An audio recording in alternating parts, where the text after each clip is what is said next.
जय श्री राधे दोस्तों। देखिए, दिवाली का त्यौहार जा चुका है और अघोई अष्टमी जैसे त्यौहार, गोवर्धन पूजा और भैया दूज जैसे त्यौहार हम सेलिब्रेट कर चुके हैं।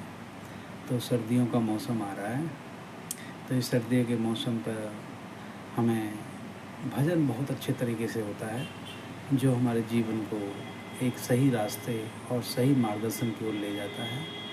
तो हमें 24 आवर्स में से भजन के लिए 30 मिनट कम से कम निकालने चाहिए, जिससे हमारी जीवन की नैया पार हो सके, हमें भगवान विष्णु तार सकें। इस 84 लाख योनि के पश्चात हमें जो ये मानव रूपी जीवन मिला है, इस जीवन का हम बेनिफिट उठा सकें।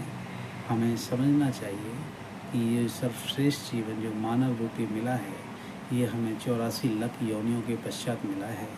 तो हमें इस जीवन में एक गृहस्थ के नियमों का पालन करते हुए, सभी चीज़ों का ध्यान रखते हुए, हमें भजन और साधना के लिए टाइम अवश्य निकालना चाहिए।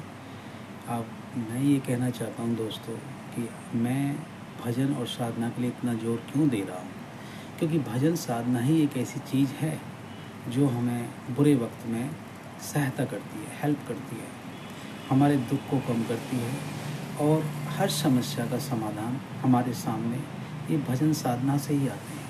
हमारा जीवन सरल और सहज बनता है, जीने की कलाएं हमें मुश्किल नहीं लगती, हमें बड़ा आनंद आता है।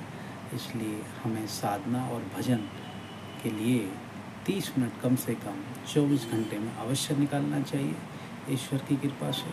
और अपनी गृहस्थी और अपने माँ बाप की सेवा का ध्यान हमें अवश्य रखना चाहिए, ये तो आप जानते ही हैं। यदि हम उनकी सेवा नहीं करते हैं तो हमारी साधना और भजन और भक्ति सब व्यर्थ है।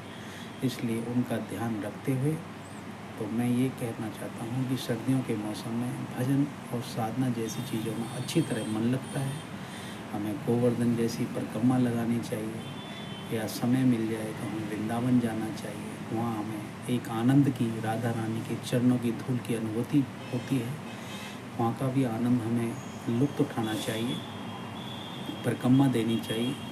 तो अगर हम ब्रिज के नज़दीक हैं तो ये सब चीज़ों का फ़ायदा हमें आसानी से मिल जाता है और हमें उठाना चाहिए। और यदि दूर से हैं तो दूर वाले लोग भी कम वक्त निकाल के या थोड़ा सा वक्त निकाल के इस चीज़ का लुत्फ़ उठाना चाहिए। ये मौसम इन चीज़ों के लिए ही है कि हम थोड़ा सा राधा रानी के चरणों में सशक्त नमन करें, उनका आनंद लें, वृंदावन आएँ, मथुरा देखें, गोवर्धन आएँ, परिक्रमा लगाएँ और अपने जीवन को अंदर से जो भी विकार हैं उनकी कृपा से मिटाएं। तो आज के लिए ये काफ़ी है। जय श्री राधे दोस्तों।